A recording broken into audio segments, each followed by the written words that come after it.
This is the tale of two islands, Chincoteague, a slender 7-mile-long, 1.5-mile-wide splinter of Virginia, and the only thing protecting it from the occasional fury of the Atlantic, neighboring Assateague.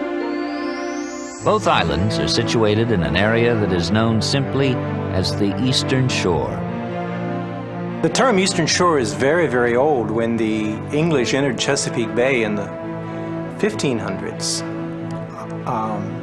they referred to the eastern shore of the bay and the western shore of the bay. The peninsula that separates the Chesapeake Bay from the Atlantic is today divided among 3 states, Delaware, Maryland, and Virginia, the Delmarva Peninsula.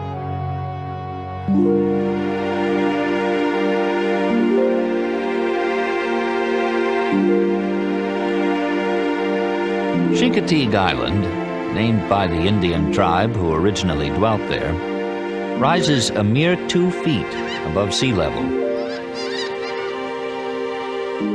At one time, the islands were much nearer to one another than they are today. It was an easy matter for the wild ponies on Assateague to supplement their normal diet of marsh grass by raiding the cornfields of nearby Chincoteague.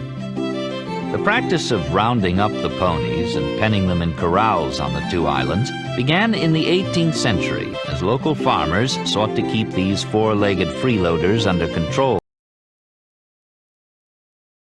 Henry came here in '46 to write the first story, Misty of Chincoteague. She came here and got all of her information, and I'd tell her about different people, what happened to them, and she'd go and talk with them. Grandpa Beebe was a stockman. He had cattle on Assateague and ponies, and finally was one of the last remaining stockmen on the island.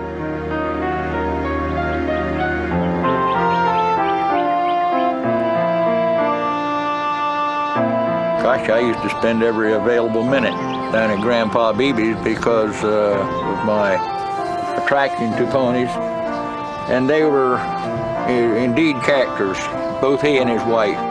Marguerite Henry's fictional tale of courage, loyalty, and love featured the real-life Beebes and their equally authentic pony, Misty. The resulting book became a children's classic that made the author and the town household names. It was also the first installment in what would be a long collaboration between Miss Henry and illustrator Wesley Dennis. A film version of Misty and best-selling sequels about the island-dwelling horses gave the area's popularity an additional boost. That's brought us major media coverage. Everybody still comes down and wants to see Misty, wants to see Misty's offspring. Especially during the roundup, you walk by and you hear the little kids looking through the bars, the corral here. They're saying, look, that one looks just like Misty.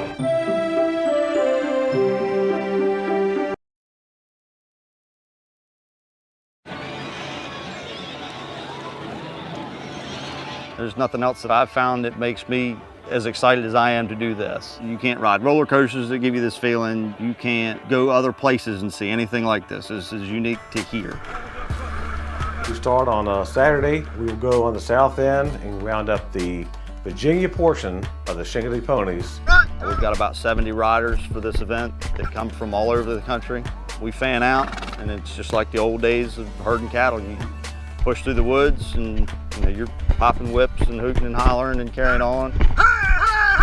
We round them all up. Takes about 4.5, 5 hours. We rest them that night in the corral. Tuesday, we take our veterinarians over. The vets actually call out the ones that are too small to swim and the ones that are too old to swim. We put them in a truck and bring them across by trailer, them and their mothers. Wednesday is the world famous swim for the rest of the herd. We do it on a slack tide in the morning, the time when the tide is not moving either direction. It can be high water slack or low water slack, it doesn't matter. The swim is something different all in itself. We herd everything out of the pen, both herds, the north and the south. We herd everything to the swim site, we hold them, they rest, and at low slack tide when we get the signal, we start driving everything to the water. It takes about 9 to 11 minutes to swim. Then we bring them on down Main Street to the corral at the fairgrounds. The following day is the auction. We will sell the young ones. It gives us money for fire trucks, for ambulances, rescue equipment, and to make sure the ponies survive all winter long.